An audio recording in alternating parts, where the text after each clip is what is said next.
The Masque of Anarchy by Percy Bysshe Shelley. Narrated by Malc Cowle. In the autumn of 1819, some 60,000 people assembled on St. Peter's Fields in Manchester to listen to Henry Hunt, Richard Carlile, Samuel Bamford and others argue the case for Parliamentary Reform. Most of the people were angry. Many were handloom weavers thrown out of work by mechanisation and the rapid growth of the factory system. Manchester's population was expanding fast and unemployment rife, working people reduced to living in overcrowded hovels amongst filth and squalor. Despite the widespread misery and resentment, the intention was to hold a peaceful demonstration. Well over a third of those present were women, the majority dressed in white. Deliberately so, for white was the symbol of peace. Many had children with them. Nonetheless, not for the first time, the establishment panicked. The government feared an insurrection, the French Revolution still fresh in their minds. They persuaded magistrates to mobilise the Salford and Manchester yeoman cavalry and 400 special constables. A Royal Horse Artillery unit with 2 6-pounder guns and 400 men of the Cheshire Yeomanry reinforced them. As Henry Hunt took the platform, the magistrates sent in the constables to arrest him for sedition, garbling out the riot act. A bloody massacre resulted. The cavalry rode into the crowd, slashing out with their sabres indiscriminately. 19 people lost their lives that day. Over 500 suffered serious injuries. The news eventually reached Percy Bysshe Shelley in Italy. He wrote The Masque of Anarchy as a result. As I lay asleep in Italy, there came a voice from o'er the sea, and with great power it forth led me to walk in the visions of poesy. I met Murder on the way. He had a mast like Castlereagh. Very smooth he looked, yet grim. 7 bloodhounds followed him. All were fat, and well they might be in admirable plight, for 1 by 1 and 2 by 2 he tossed them human hearts to chew, which from his white cloak he drew. Next came Fraud, and he had on, like Lord Eldon, an ermine gown. His big tears, for he wept well, turned to millstones as they fell. And the little children, who round his feet played to and fro, thinking every tear a gem, had their brains knocked out by them. Clothed with the Bible as with light, and the shadows of the night, like Sidmouth next, hypocrisy, on a crocodile rode by. And many more destructions played in this ghastly masquerade, all disguised even to the eyes, like bishops, lawyers, peers, or spies. Last came Anarchy. He rode on a white horse splashed with blood. He was pale, even to the lips, like death in the apocalypse. And he wore a kingly crown, and in his grasp a sceptre shone, and on his brow this mark I saw, I am God, and King, and Law. With a pace stately and fast over English land he passed, trampling to a mire of blood the adoring multitude. And a mighty troop around, with their trampling shoot the ground, waving each a bloody sword for the service of their Lord. And with glorious triumph they rode through England proud and gay, drunk as with intoxication of the wine of desolation. O'er fields and towns from sea to sea, past the pageant swift and free, tearing up and trampling down, till they came to London town. And each dweller panic-stricken felt his heart with terror sicken, hearing the tempestuous cry of the triumph of anarchy. For with pomp to meet him came, clothed in arms like blood and flame, the hired murderers who did sing, Thou art God and Law and King. We have waited weak and lone for thy coming, mighty one.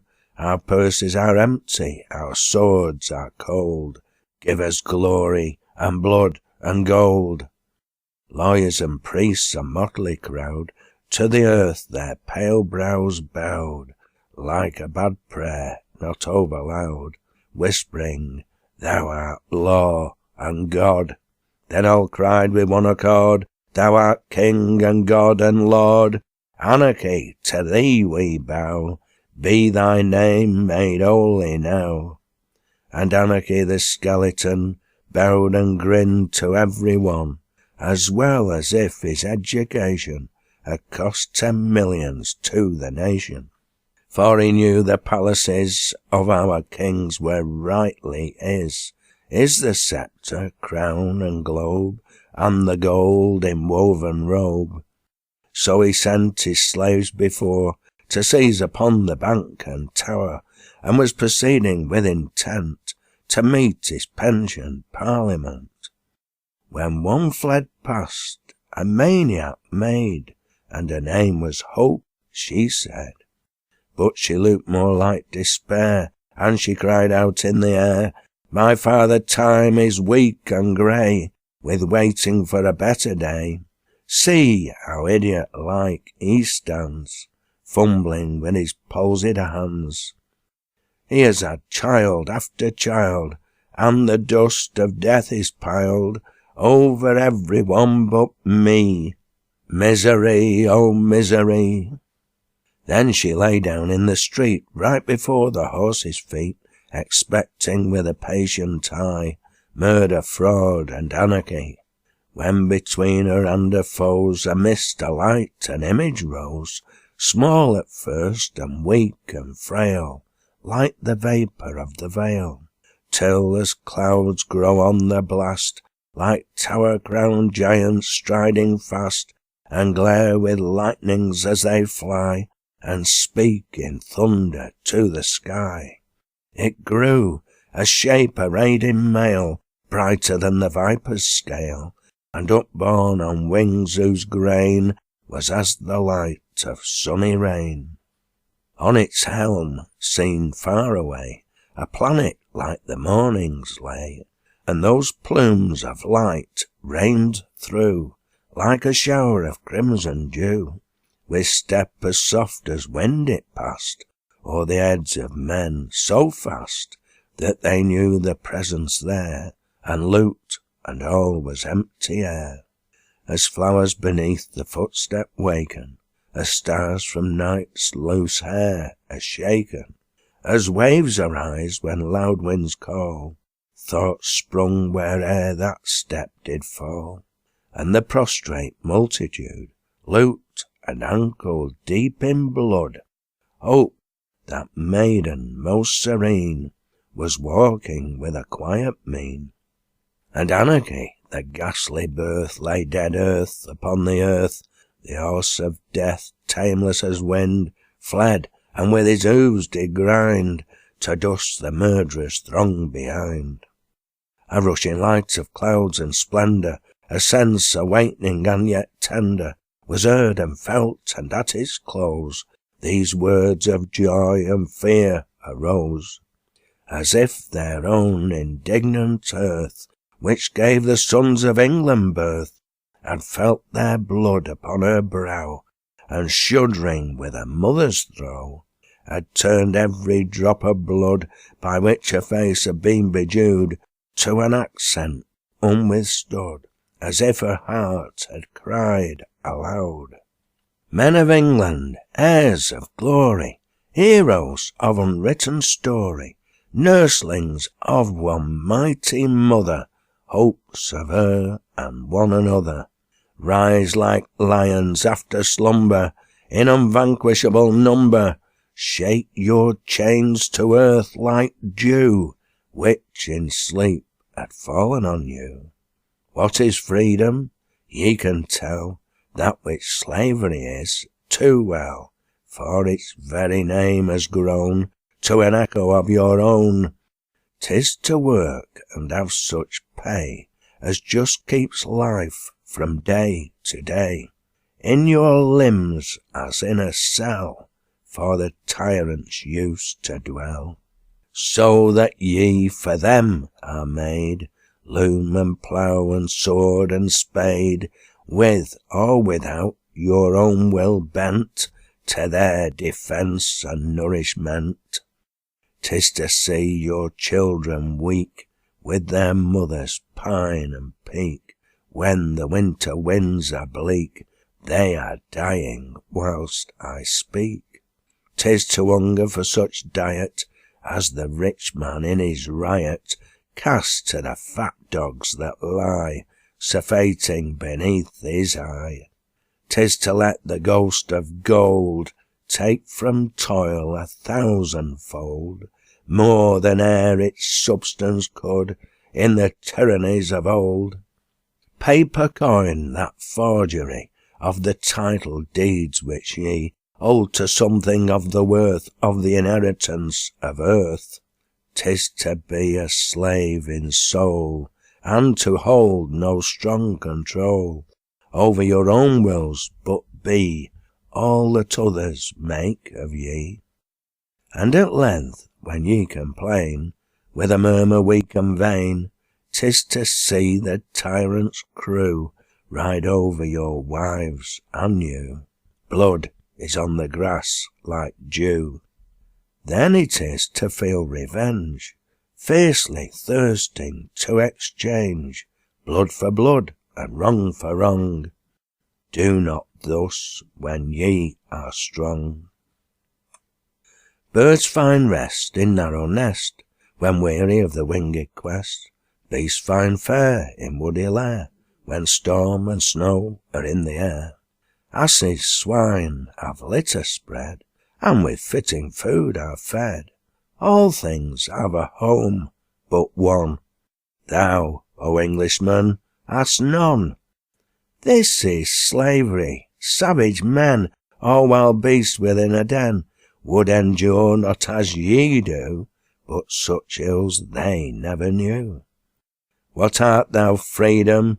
Oh, could slaves answer from their living graves this demand, tyrants would flee like a dream's dim imagery. Thou art not, as impostors say, a shadow soon to pass away, a superstition and a name echoing from the eaves of fame. For the labourer thou art bread, and a comely table spread, from his daily labour come in a neat and happy home. Thou art clothes and fire and food for the trampled multitude. No, in countries that are free, such starvation cannot be, as in England now we see. To the rich thou art a check, when his foot is on the neck of his victim thou dost make that he treads upon a snake. Thou art justice, ne'er for gold may thy righteous laws be sold, as laws are in England, thou shield'st alike the high and low. Thou art wisdom, freedom never dreams that God will damn for ever all who think those things untrue, of which priests make such ado. Thou art peace, never by thee would blood and treasure wasted be, as tyrants wasted them when all lead to quench thy flame in gall. What if English toil and blood was poured forth even as a flood? It availed, O liberty, to dim but not extinguish thee. Thou art love, the rich have kissed thy feet, and like him, following Christ, give their substance to the free, and through the rough world follow thee. O turn their wealth to arms, and make war for thy beloved's sake, on wealth and war and fraud, whence they drew the power which is their prey. Science and poetry and thought are thy lamps, they make the lot of the dwellers in a cot so serene they curse it not. Spirit, patience, gentleness, all that can adorn and bless, art thou, let deeds not words express thine exceeding loveliness. Let a great assembly be of the fearless, of the free, on some spot of English ground, where the plains stretch wide around. Let the blue sky overhead, the green earth on which ye tread, all that must eternal be, witness the solemnity. From the corners uttermost of the bounds of English coast, from every hut, village, and town, where those who live and suffer moan for others' misery and their own. From the workhouse and the prison, where pale as corpses newly risen, women, children, young and old, groan for pain and weep for cold. From the haunts of daily life, where is waged the daily strife, with common wants and common cares, which sow the human heart with tares. Lastly, from the palaces, where the murmur of distress echoes like the distant sound of a wind alive around.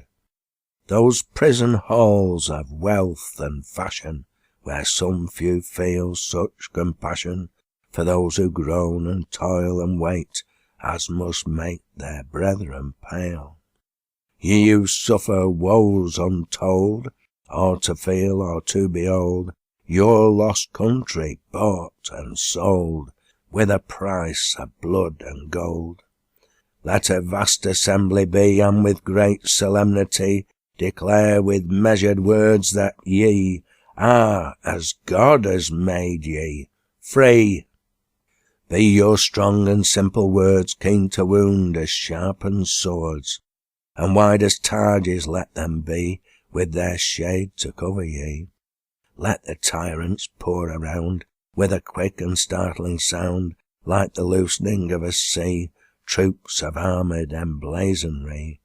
Let the charged artillery drive, till the dead air seems alive, with the clash of clanging wheels, and the tramp of horses' heels. Let the fixed bayonet gleam with sharp desire to whet its bright point in English blood, looking keen as one for food. Let the horsemen's scimitars wheel and flash like sphereless stars, thirsting to eclipse their burning in a sea of death and mourning. Stand ye calm and resolute, like a forest close and mute, with folded arms and loops which are weapons of an unvanquished war. And let panic, who outspeeds the career of armoured steeds, pass a disregarded shade through your phalanx undismayed. Let the laws of your own land, good or ill, between ye stand, hand to hand and foot to foot, arbiters of the dispute. The old laws of England they, whose reverend heads with age are grey, children of a wiser day, and whose solemn voice must be thine own echo, liberty. On those who first should violate such sacred heralds in their state rests the blood that must ensue, and it will not rest on you. And if then the tyrants dare, let them ride among you there, slash and stab and maim and hew, what they like, that let them do. With folded arms and steady eyes, and little fear and less surprise, look upon them as they stay, till their rage has died away. Then they will return with shame to the place from which they came, and the blood thus shed will speak in hot blushes on their cheek. Every woman in the land will point at them as they stand, they will hardly dare to greet their acquaintance in the street. And the bold true warriors, who evoke danger in wars, will turn to those who would be free, ashamed of such base company. And that slaughter to the nation shall steam up like inspiration, eloquent, oracular, a volcano heard afar, and these words shall then become like oppression's thundered doom, ringing through each heart and brain, heard again, again, again, rise like lions after slumber in unvanquishable number, shake your chains to earth like dew, which in sleep had fallen on you. Ye are many, they are few.